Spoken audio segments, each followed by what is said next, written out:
오늘은 함께 앉은 자 중에 있더라 라는 제목으로 여러분과 함께 하나님의 말씀을 나누고자 합니다. 지난 시간에 우리가 예수님이 죽은 나사로를 살리는 장면을 함께 보았잖아요. 예수님이 큰 소리로 나사로야 나오라 그러니까 죽은 나사로가 살아서 무덤 밖으로 걸어 나왔습니다. 이를 본 많은 유대인들이 예수님을 이제 믿게 되었다라고 성경이 기록하고 있습니다. 그런데 그 이야기를 듣는 대제사장과 바리새인들은 예수님을 죽이려고 합니다.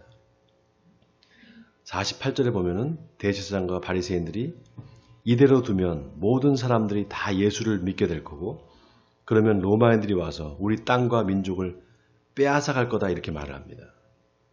여러분 이게 무슨 말입니까? 사람들이 예수를 이제 믿게 되면 나중에 예수님을 왕으로 세울 거 아니겠느냐.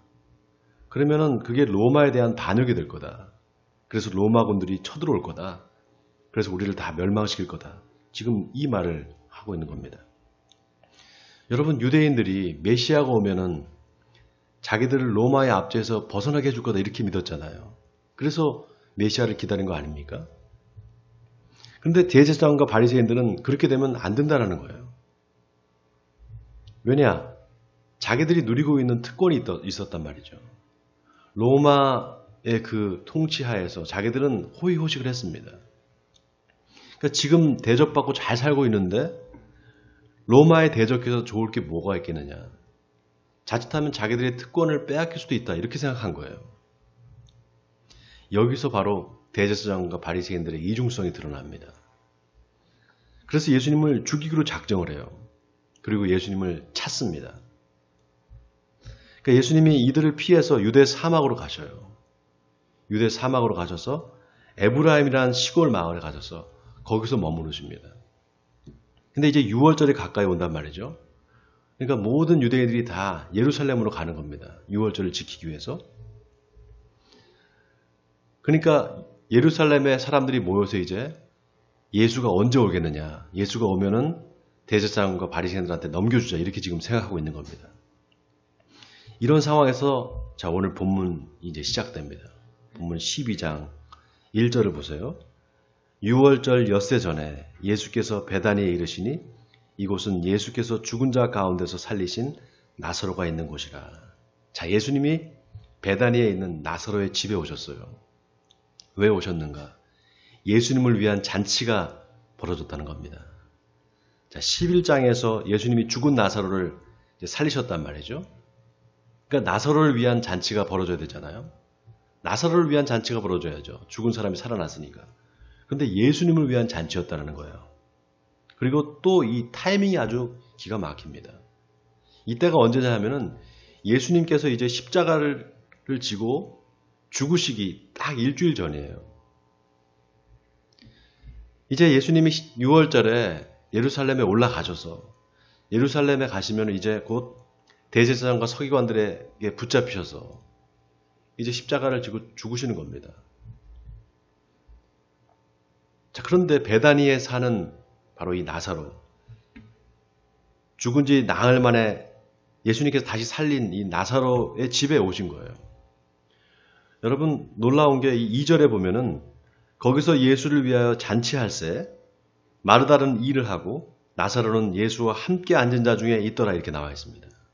자, 여기 예수와 함께 앉은 자 중에 있더라. 나사로가 어떻게 하고 있다고요? 예, 예수와 함께 앉은 자 중에 있었다는 거예요. 여러분 이 말이 아주 의미심장합니다. 예수와 함께 앉은 자 이게 누굴까요? 예수와 함께 앉은 자. 여러분 머릿속을 한번 그려보세요. 지금 마르다는 막 일을 하고 있어요. 잔치에 이제 손님들이 막 오니까 뭐 음식 만들려 바쁠 거 아니겠어요. 그러니까 막 일을 하고 있는 거죠. 거기에 이제 예수님이 가운데 앉아 계신 겁니다. 그리고 잔치에 온 사람들이 쭉 앉아 있고 나사로가 그 손님들 중에 앉아 있는 거예요. 이게 마치 예수님이 주인이고 나사로가 손님으로 와 있는 것 같은 그런 느낌이 들지 않습니까? 자, 그때 나사로의 둘째 동생이죠. 이제 마리아가 값비싼 향유를 가지고 옵니다. 오늘 성경에 보면 곧 순전한 나드 한 근을 가져왔다 이렇게 나와 있어요. 여러분 저 히말라야 산 쪽에 가면, 히말라야 산맥에 가면 티벳이라는 나라가 있어요. 티벳. 여러분 아시죠? 티벳. 그 티벳에 가면 나드초라는 풀이 있어요. 제가 PPT를 준비했으면 좋았을 텐데 PPT를 준비 못했는데 나드초라는 그 꽃이 피는 이제 풀 같은 게 있습니다. 근데 그 풀의 뿌리에서 추출한 향이 나드 향이에요. 근데 이게 얼마나 비싼가 하면은요, 엄청나게 비쌉니다. 가격이. 워낙 그 고산지대에서 이걸 이제 채취하기도 어려울 뿐만 아니라, 그리고 이게 또 한참을 이 뿌리에서 또 진액을 추출하기 위해서 많은 시간과 노력을 이제 투자를 해야 됩니다. 근데 이 향이 정말 기가 막힌 향이라 그래요. 근데 이 마리아가 그 나드 향유를 가지고 와서 예수님의 발에 붓고 자기 머리카락으로 예수님을 머리카락으로 발을 닦아줍니다. 그러니까 어떻게 됐겠습니까? 온 집안에 향유 냄새가 진동을 했겠죠.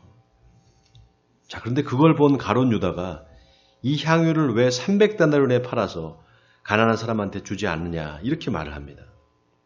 마가복음 14장에는 어떤 사람들이 화를 내면서 어찌하여 이 향유를 허비하는가, 이 향유를 300데나리온 이상에 팔아 가난한 자들에게 줄 수 있었겠도다 라고 하면서 여자를 책망했다 이렇게 나와 있습니다. 여러분이 300데나리온이 얼마 정도 되느냐 하면은 예수님 당시에 하루 한 사람의 일당이 한 데나리온입니다. 그러니까 1년을 꼬박 일을 해야 벌 수 있는 그런 금액인 거예요. 300데나리온이. 그러니까 일당을 여러분 한 10만 원 정도 계산하면은 300데나리온이 얼마겠어요? 3천만 원이잖아요. 그러니까 거의 전 재산이나 마찬가지인 거예요. 상식적으로 생각할 때 너무 이게 지나친 게 아닌가 이런 생각이 들잖아요. 전 재산을 그냥 갖다가 그것도 예수님이 발에다 부었단 말이에요. 사실 유다가 한 말이 이게 틀린 말이 아니죠. 좀 그거 팔아가지고 가난한 사람들 나눠주지 그거를 거기다가 발에다가 부고 그러면 그거 너무 지나친 거 아니야 이렇게 지금 우리 생각할 수 있잖아요. 그런데 진짜 그런 마음으로 가룟 유다가 그 말을 했느냐? 그게 아니었다라는 거예요. 자, 보면 6절을 보세요. 가룟 유다가 이렇게 말한 게 그는 도둑이라 돈꾀를 맞고 거기 넣는 것을 훔쳐가미로라 이렇게 나와 있습니다. 예수님이 제자들과 함께 3년 반을 같이 지내실 때 예수님의 사역에 이제 물질이 필요하잖아요. 같이 이제 제자들과 함께 동고동락하면서 생활을 해야 되니까 그 물질을 헌신한 사람들이 있었어요. 지금으로 말하면은 성도들이 헌금을 한 겁니다. 그러니까 돈꾀라는 건 지금으로 말하면 헌금바구니예요. 헌금통과 같습니다. 가룟 유다가 이 헌금함을 맡아서 관리를 했어요. 그런데 그 헌금을 빼돌리고 자기가 유용해서 썼던 겁니다. 제가 청년부 회장을 할 때인데 우리 그 청년들 중에 한 친구가 있었어요. 나이가 저보다 조금 한두 살 어린 친구였는데요. 이 친구가 약간 정신이 온전한 친구는 아니었어요. 제가 그 청년부 회장할 때 제가 다니던 교회가 홍제동에 있는 조그마한 개척교회였습니다. 지하교회였는데 가난한 사람들도 많았고요. 그 중에 좀 불우한 청년들이 있었어요. 근데 그 중에 한 친구였는데 이 친구가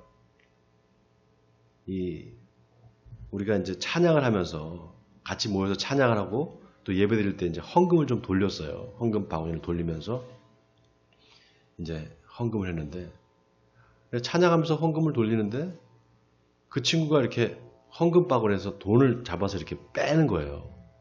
그걸 제가 봤습니다. 저하고 딱 눈이 마주쳤어요. 근데 그 눈빛이요. 지금도 기억이 나요. 아주 그 사악한 눈빛이었어요. 소름이 끼칠 정도로. 쟤랑 딱 눈이 마주치고 난 다음에 그 이후에 그 다음 날부터 교회에 안 나오더라고요. 마리아가 향유를 예수님의 발에 붓는 걸 보면서 가룟 유다가 대본에 뭐라고 말합니까? 그거 300데나리온에 팔아서 가난한 사람 도와주지. 자, 그게 그 향유가 300데나리온 나가는 걸 어떻게 알았을 거예요? 아주 머리가 그런 쪽으로 가룟 유다는 발달해 있는 거예요. 언제 저거 기회 봐서 저거 훔쳐야 되겠다. 저거 훔쳐서 내가 팔아야지. 이렇게 생각했을지도 모르겠습니다. 속으로 그런 생각을 하면서 300데나리온에 팔아서 가난한 사람 도와줘야지. 아주 의로운 사람처럼 그렇게 말하는 거예요. 여러분, 이게 뭡니까? 바로 두 마음이에요. 두 마음을 품고 있는 겁니다.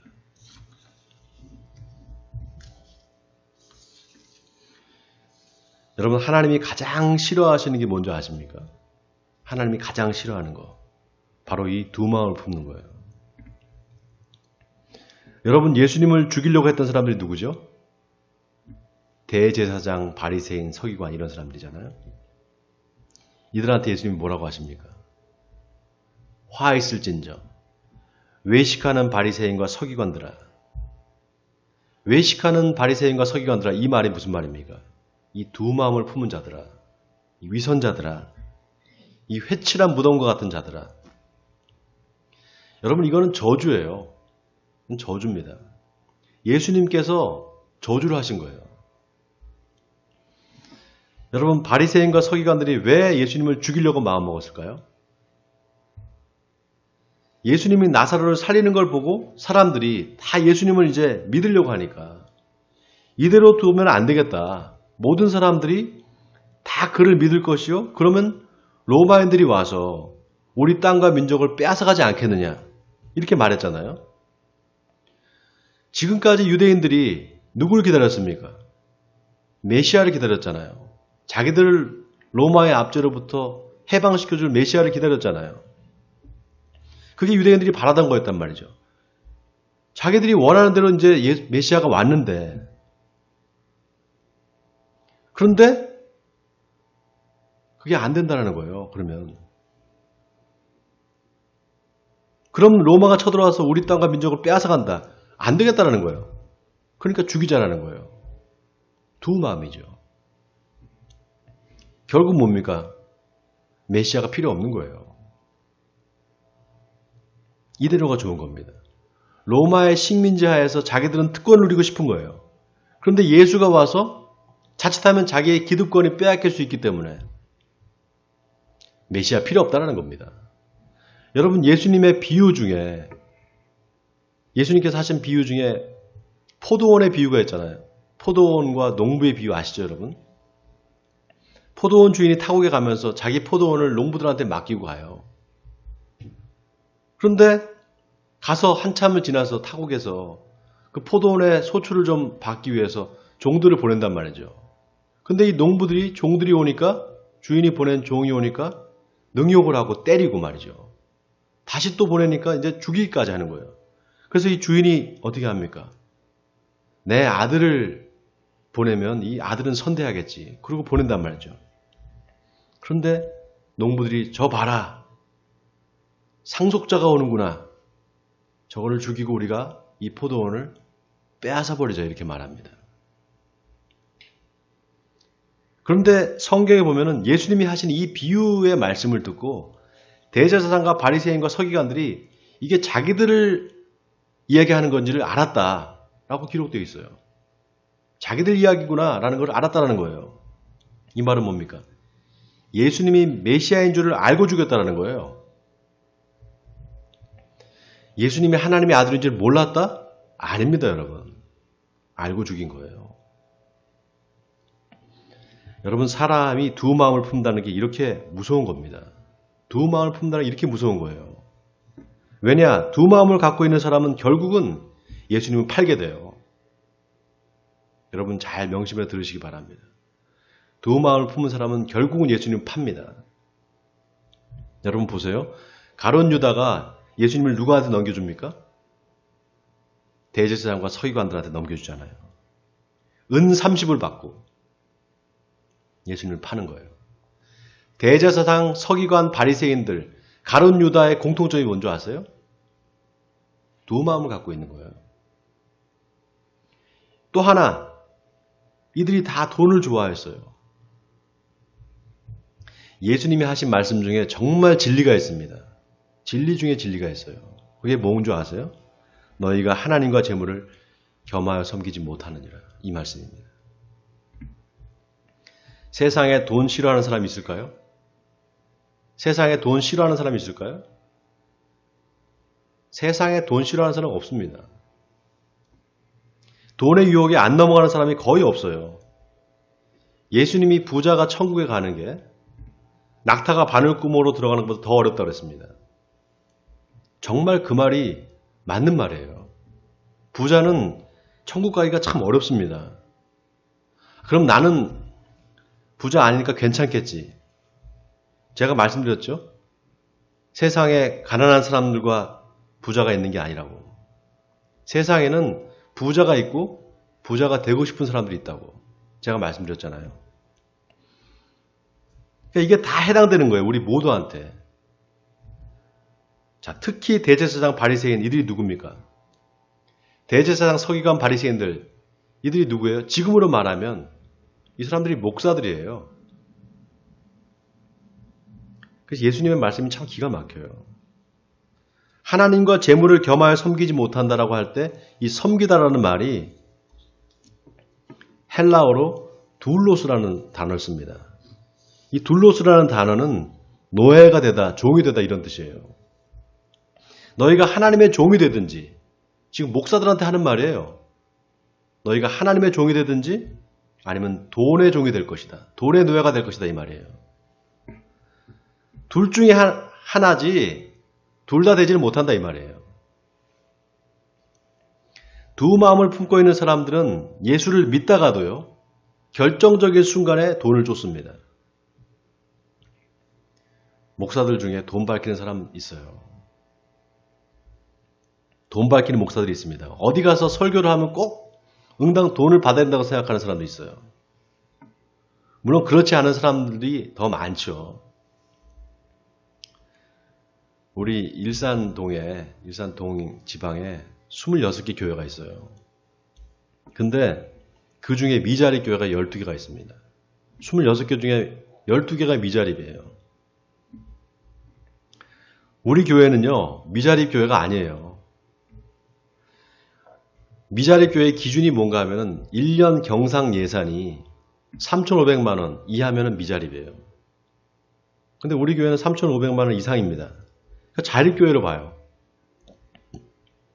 그런데 이상한 게 우리 교회보다 성도들 많은데 늘 미자립 교회가 있어요. 왜냐? 미자립 교회가 되면 부담금을 적게 내거든요. 적게 냅니다. 그리고 지원금을 받아요. 한 달에 15만 원에서 20만 원씩. 그러니까 일부러 결산을 속이는 거예요. 일부러 결산을 속여서 신고하는 겁니다. 제가 지방회계를 4년을 했어요. 제가 여기서 지금 개척해서 목회한 지 지금 7년 차가 되나요? 7년 차가 되는데 4년을 지방회계를 하고 또 2년은 선교부 회계를 했어요. 계속 회계만 했어요. 거의 내리 6년을 한 거죠. 그러면서 진짜 시험에 많이 들었어요.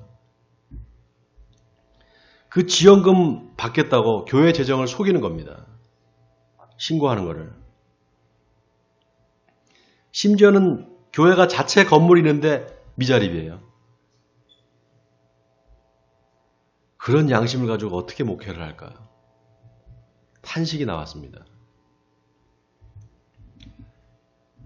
또 하나, 작년에 우리 지방에 있다가 독립교단으로 간 전도사가 있어요.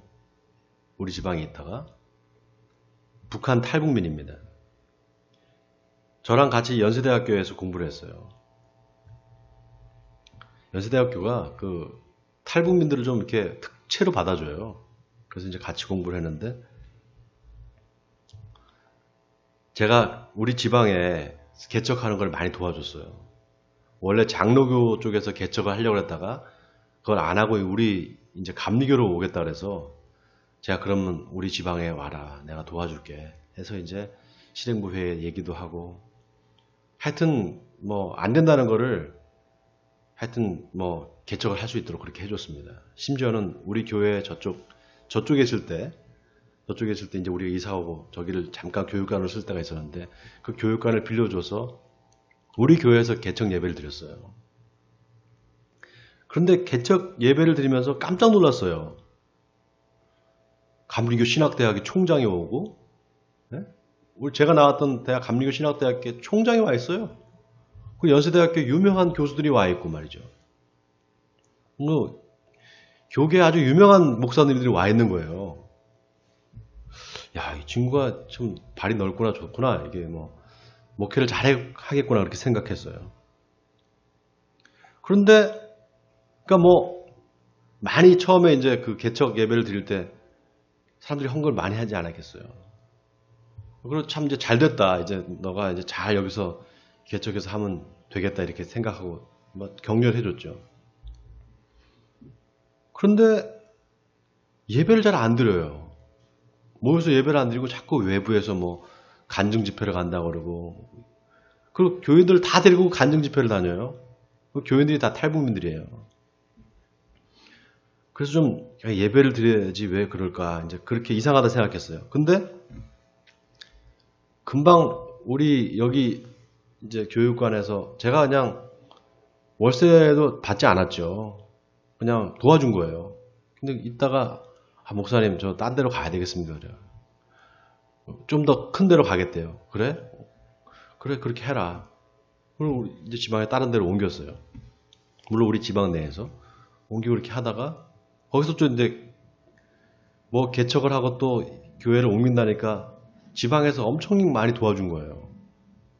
인테리어 비용도 대주고, 인테리어 비용이 뭐 한두 푼입니까? 몇 천만 원 되잖아요. 수천만 원을 들여서 인테리어를 다 그걸 한 번도 아니고 두 번이나 옮겼어요. 1년도 안 된 사이에. 상당 금액의 지원금도 교단에서 줬습니다.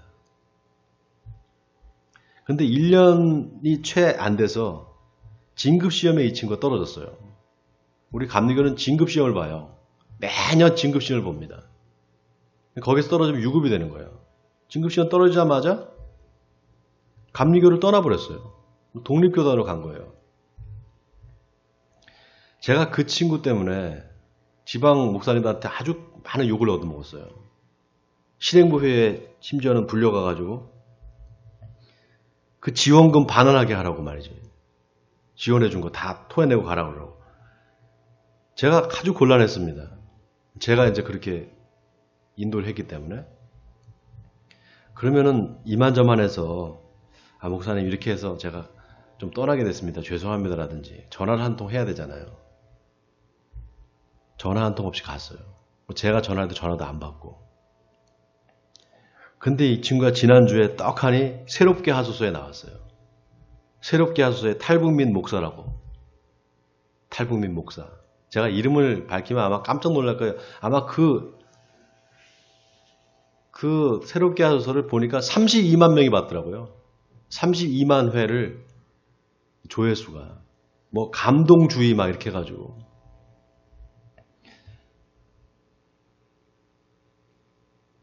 예, 딱 나왔는데 연세대학교 상담 뭐 박사 이렇게 나왔어요. 아직 박사도 아닌 걸로 알고 있는데 저는. 그러면서 와서 나와서 이제 탈북민 이야기를 해요. 자기가 탈북한 이야기. 아주 은혜롭게 감동적인 이야기죠. 얼마나 그 드라마틱해요. 막 사회자도 막 보면서 울고 막 그래요. 거기까지 좋았는데 인터뷰 마지막 부분에 꿈이 뭐냐 했더니 북한이 내다보이는 어디 그 파주 지역에 땅을 사서 교회를 지고 싶다는 거예요. 그걸 들으면서 이 친구가 여기 재미를 들였구나. 감동적인 간증을 하고 나면 사람들이 막 감성이 폭발하잖아요. 막 후원금을 보낸단 말이죠. 그런 걸 먹고 사는 거예요. 하나님 앞에서 두 마음을 품고 있는 거죠. 여러분, 자기 자신을 속일 수 있어도 하나님을 속일 수 없어요. 자기 자신을 속여도 하나님을 속일 수는 없습니다.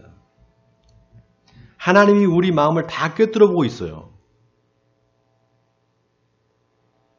하나님의 종이 되든지 돈의 종이 되든지 둘 중에 하나입니다. 예수님이 가룟 유다한테 그거 300데나리온에 팔아서 가난한 사람 나눠주지 가룟 유다 그 얘기를 하니까 뭐라고 말씀하시는가? 그를 가만두어라. 나의 장래할 날을 위하여 그것을 간직하게 하라. 가난한 자들은 항상 너희와 함께 있거니와 나는 항상 있지 아니하리라. 여러분 이 말씀이 아주 의미심장한 말입니다. 가난한 자도 너희와 항상 함께 있거니와 나는 항상 있지 않는다.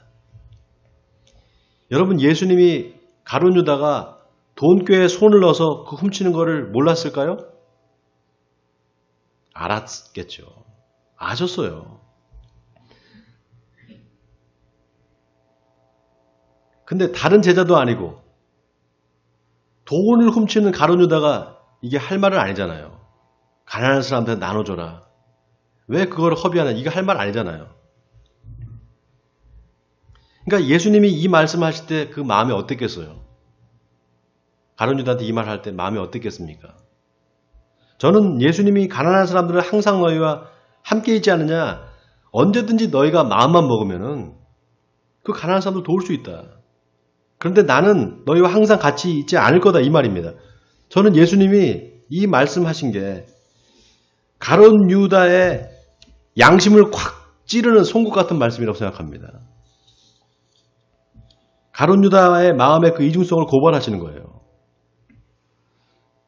제가 오늘 좀 간증 아닌 간증을 많이 하는데 작년에 제가 돈 27만 원 사기를 당한 적이 있어요.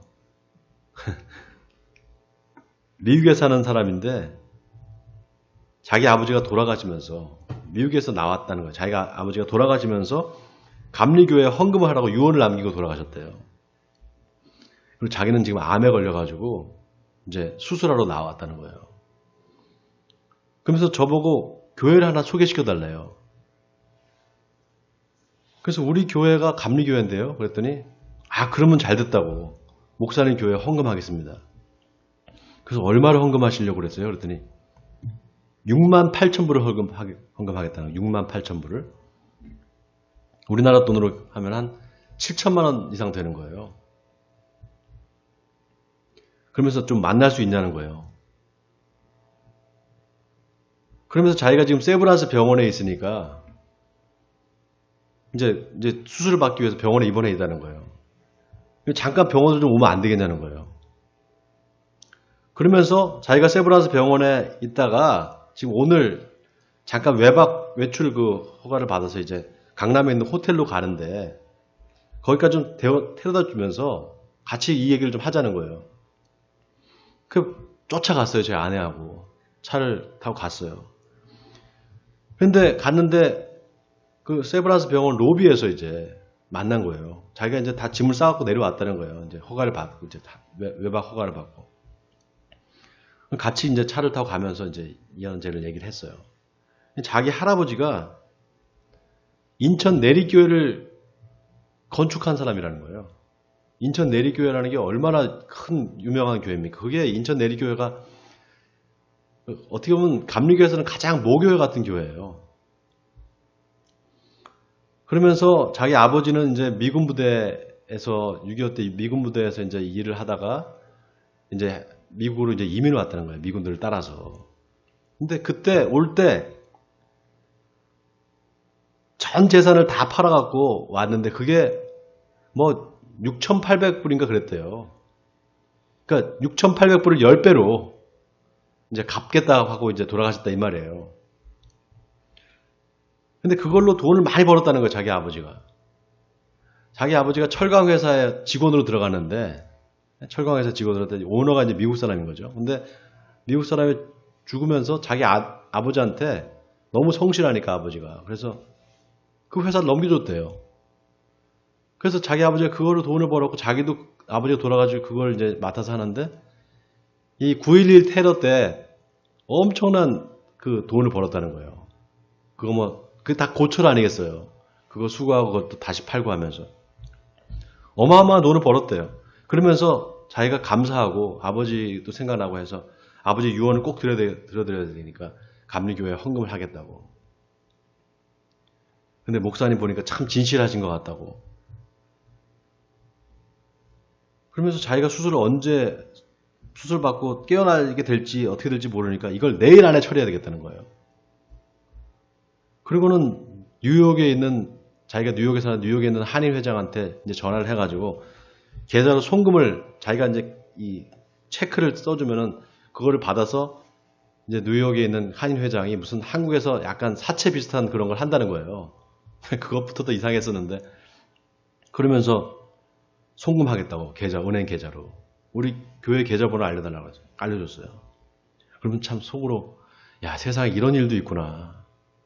이게 다른 사람 이야기가 나한테도 이런 일이 일어날 수 있구나. 그리고 사모하고 둘이 막 감사기도를 했어요.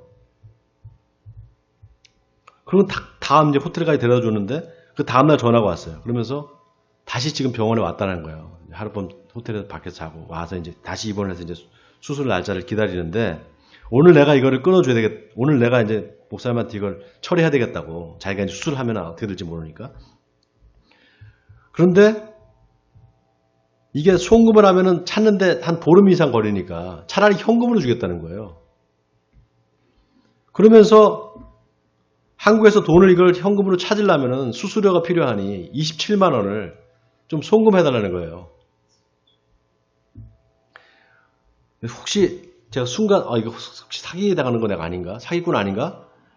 생각이 들더라고요. 그런데 차 안에서 자기가 미국 가서 고생한 이야기, 자기 아버지가 그렇게 은혜 받은 하나님께서 인도하신 이야기, 그리고 하나님이 자기를 얼마나 사랑하고 자기 가족들을 사랑했는지 간증을 하는데 제가 감동을 받았어요. 그 간증에. 그래서 설마 이거 수수료 요 27만 원 요거 사기치려고 그렇게까지 하려나? 그리고 보내줬어요. 그러고 나니까 연락이 딱 끊기는 거예요. 완전 보기 좋게 정말 사기를 당한 거죠. 그리고 나중에 제가 미국에 있는 친구한테 그 얘기를 했더니 그 친구가 하는 얘기가 야 범서야 너 옛날에 미국에서 한참 유행했던 그게 사기 수법이야. 여러분 인간이 얼마나 악한지요. 얼마나 인간이 악한지 하나님 팔면서 사기치는 인간들도 있어요. 예수를 팔고 은혜를 팝니다. 예수를 팔고 은혜를 팔아요. 그러면서 사기치는 거예요. 믿는 사람들이 은혜에 약하잖아요. 어떻게 그럴 수 있나 싶잖아요. 양심의 화인을 맞은 거예요. 여러분 예수님이 직접적으로 너는 마귀다 이렇게 지정한 사람이 누군지 아십니까? 너는 마귀야 이렇게 규정한 인간이 있어요. 바로 가룟 유다예요. 예수님이 가룟 유다한테 차라리 태어나지 말았으면 좋았을 거다 이렇게 말씀하셨어요. 그러면서 너희 중에 하나는 마귀니라 이렇게 말했습니다. 바로 가룟 유다를 얘기하는 거예요. 3년 반을 함께 하면서 말씀 가르치고 그렇게 사랑을 해줬는데 돈 때문에 자기 스승을 은 30에 팔아버리는 겁니다. 너희가 하나님과 재물을 겸하여 섬기지 못하느니라. 여러분 이때 이 재물이라는 말이 헬라 말로 만몬이에요. 만몬. 바로 돈입니다. 돈신이에요. 여러분 하나님의 가장 큰 대적이 돈이라는 사실이 놀랍지 않습니까? 하나님과 가장 큰 대적. 바로 돈이에요. 돈. 여러분 마귀는 두 마음이 있습니다. 그래서 마귀는 거짓말을 하는 거예요. 두 마음이 있기 때문에. 거짓의 압이죠. 그리고 마귀는 돈으로 사람의 영혼을 도둑질합니다. 하나님은 마음이 정직한 사람한테 은혜를 주신다 그랬어요. 마음이 정직한 사람한테. 잠언서 2장 7절에 하나님은 정직한 자에게 완전한 지혜를 예비하신다고 말했습니다. 여기서 지혜는 세상의 지혜가 아니에요. 하나님을 아는 지혜입니다. 하나님을 아는 완전한 지혜를 가진 분이 누굽니까? 예수님이잖아요. 그래서 이 말은 정직한 자가 예수님을 만나게 될 것이라는 겁니다. 여러분 아멘입니까? 정직한 사람이 예수님을 인격적으로 만나게 된다 이 말이에요. 원하기는 하나님 앞에서 정직하시기를 주님의 이름으로 부탁을 드립니다. 자, 오늘 본문이 주는 또 하나 메시지가 있습니다. 자, 나사로의 집의 잔치가 예수님을 위한 잔치였다 그랬어요. 그렇죠? 성경의 잔치는 언제나 여러분 언제나 그렇습니다. 성경에 잔치라는 말이 나오면 언제나 그거는 요한계시록 19장에 어린 양의 혼인잔치와 연결이 돼요. 언제나 그랬습니다. 성경에 보면 잔치 이야기가 많아요. 대표적인 게 뭡니까? 가나의 혼인잔치 있잖아요. 가나의 혼인잔치. 또 예수님의 비유 중에 또 뭐가 있습니까? 열처녀의 비유. 이것도 잔치 이야기예요. 혼인잔치 이야기입니다. 또 뭐가 있죠? 왕의 아들의 혼인잔치가 있잖아요. 이게 다 요한계시록 19장에 나오는 어린 양의 혼인잔치와 연결되는 거예요. 예수님이 세상을 심판하신 후에 구원받은 성도와 함께할 천국에서의 거룩한 잔치, 바로 그걸 말하는 겁니다. 여기서 말하는 잔치는. 오늘 나사로의 집에서 벌어진 예수님을 위한 잔치는 바로 그 잔치를 예표하고 있어요. 어린 양의 혼인잔치의 신랑이 누굽니까? 예수님이죠. 신부는 누구예요? 교회의 성도입니다. 자, 그래서 보세요. 예수님이 앉아 계시고 나사로는 예수님과 함께 앉은 자 중에 있더라. 자, 여기 예수님과 함께 앉은 자들이 누군가? 바로 성도들이에요. 성도들입니다. 그 성도들과 함께 나사로가 앉아있다는 거예요. 근데 재미있는 게 여러분 나사로가 죽었다가 며칠 만에 살아났어요? 나흘 만에 살아났죠. 예수님은요? 3일 만에. 누가 더 빨라요? 예수님이 빨라요. 하루가 더 빨라요. 여러분 어린 양의 혼인잔치는 예수를 믿고 죽은 사람들이 다 부활한 후에 벌어지는 잔치입니다. 요한계시록 19장을 보세요. 예수를 믿다가 죽은 성도들, 목배임을 당하고 핍박받아 죽은 성도들이 부활한 후에 예수님과 함께할 잔치입니다. 그러니까 예수님이 제일 먼저 부활하신 다음에 그 다음에 누구냐? 바로 우리입니다. 우리. 놀랍게도 여러분 예수님이 부활하신 날이 안식 후 첫날이거든요. 주일이잖아요. 바로 일요일, 안식 후 첫날 주일입니다. 그런데 그 날이 언제였는가 하면 바로 초실절이었어요. 초실절. 초실절은 보리이삭, 첫 보리이삭을 베서 그 보리 나락을 하나님의 성전에 갖다가 바친 그 날입니다. 그 절기가 바로 초실절이에요. 근데 예수님이 초실절에 부활하신 거예요. 그래서 고린도전서 15장 20절에서 사도 바울은 이제 그리스도께서 죽은 자 가운데서 다시 살아나서 잠자는 자들의 첫 열매가 되셨도다 이렇게 말했습니다. 첫 열매. 바로 이 초실절의 열매를 말하는 겁니다. 그러니까 오늘 나사로의 집에서 벌어진 예수님을 위한 잔치는 바로 부활한 예수님과 우리가 함께할 천국에서의 영원한 잔치를 보여주는 겁니다. 예수님과 함께할. 사랑하는 성도 여러분, 부활은 만들어낸 이야기가 아닙니다. 실제입니다. 이 세상이 끝이 아니라 주님이 예비하신 새로운 세상이 있어요. 바로 새 하늘과 새 땅입니다. 요한계시록 21장에 내가 새 하늘과 새 땅을 보니 처음 하늘과 처음 땅이 없어졌고 바다도 다시 있지 않더라. 또 내가 보매 거룩한 성 새 예루살렘이 하나님께로부터 하늘에서 내려오니 그 준비한 것이 신부가 남편을 위하여 단장한 것 같더라. 사랑하는 성도 여러분, 성도는 이 세상이 아니라, 여러분 잘 들으세요. 성도는 이 세상이 아니라 하나님의 나라에 속한 사람입니다. 하나님의 나라에 속한 사람들이에요. 세상에 썩어질 것이 아닌 영원한 것을 바라는 사람들입니다. 원하기는 저와 여러분에게 이 믿음이 있기를 바랍니다. 그래서 하나님이 예비하시는 새 하늘과 새 땅에서 영원토록 주님과 함께 사는 축복을 누리시는 저와 여러분이 되시길 주님의 이름으로 간절히 축원드립니다.